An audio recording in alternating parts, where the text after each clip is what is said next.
Hi! இது வந்து சிம்பிளா ஒரு தக்காளி சாதம். இது தக்காளி சாதம்னு சொல்லலாம். இல்ல மிளகு சீரக சாதம்னு சொல்லலாம். ஆனா வந்து இது பிரிஞ்சி ஸ்டைல்ல பண்ண போறேன். எப்படி பண்றதுன்னு வாங்க பார்க்கலாம். 1 கப் பாஸ்மதி அரிசி எடுத்திருக்கேன். இதுக்கு தேவையானதுன்னு பார்த்தீங்கன்னா, நான் ஒரு 2 சின்ன வெங்காயம் பொடியா கட் பண்ணி வச்சிருக்கேன். ஒரு 6 பல் பூண்டு நச்சிருக்கேன். 2 தக்காளி.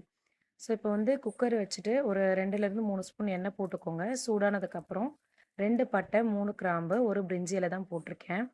இதில வந்து பூண்டு நச்சு வச்சிருக்கேன் இல்லைங்களா? ஒரு 6 பல் பூண்டு. அத போட்டுட்டு பொடியா கட் பண்ணி வச்சிருக்க வெங்காயத்தையும் போட்டுக்கலாம். இது கூட ஒரு 1 ஸ்பூன் அளவுக்கு சீரகம் ஆட் பண்ணிக்கலாம். எல்லாத்தையும் போட்டு நல்லா வதங்கட்டும். இந்த ஸ்டேஜ்ல வந்து ஒரு 4 புதினா மட்டும் நான் ஆட் பண்ணிக்கிறேன். இது ஒரு ஃப்ளேவருக்காக தான். ஆக்சுவலா இது வந்து பார்த்தீங்கன்னா, என்னோட டாட்டருக்கு லஞ்ச் பாக்ஸ்க்கு தான் நான் வந்து ரெடி பண்ணிட்டுருக்கேன்.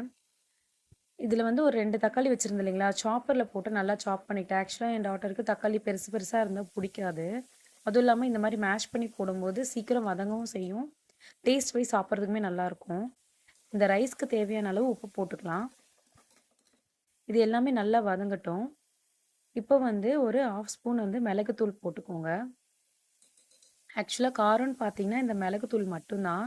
நான் மிளகா பொடியோ, மிளகாவோ எதுவுமே ஆட் பண்ணல. ஒரு டம்ளர் அரிசி ஊற வச்சிருந்தீங்களா? 2 டம்ளர் தண்ணி போட்டு, தண்ணி நல்லா கொதிக்கட்டும். இது வந்து பார்த்தீங்கன்னா, லஞ்ச் பாக்ஸ்க்கு தான் ரெடி பண்றேன். சட்னி ரெடி பண்ணிடலாம். ஆக்சுவலா இதில வந்து நெறைய மசாலாலாம் போடாதனால, குழந்தைங்களுக்குமே நல்லாருக்கும் சாப்பிடுறதுக்கு. ஸோ தண்ணி நல்லா கொதிச்சிருச்சு. ஸோ அரிசி வந்து வாஷ் பண்ணிட்டு, குக்கர்ல ஆட் பண்ணிக்கலாம். ஸோ குக்கர்ல ஆட் பண்ணதுக்கப்புறம் நல்லா ஒரு மிக்ஸ் இப்பயே குடுத்துருங்க. இது ரொம்ப சிம்பிளா இருக்கும். பசங்களுக்குமே வந்து மிளகு சீரக சாப்பாடுன்னு குடுத்தா சாப்பிட மாட்டாங்க. ஆனா இந்த மாரி குடுத்து பாருங்க, கண்டிப்பா சாப்பிடுவாங்க.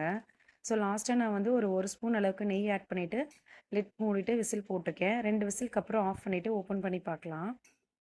ஸோ பார்த்தீங்கன்னா, ரொம்பவே பளபளன்னு நம்ம ரைஸ் வந்து சூப்பரா ரெடி ஆயிடுச்சு. இந்த ரைஸ் வந்து பார்த்தீங்கன்னா, ஃப்ளேவர் வைஸ் ரொம்பவே சூப்பரா இருக்கும். மைல்டா இருக்கும். ஸோ இப்போ வந்து லஞ்ச் பாக்ஸ் பேக் பண்ணிடலாம்.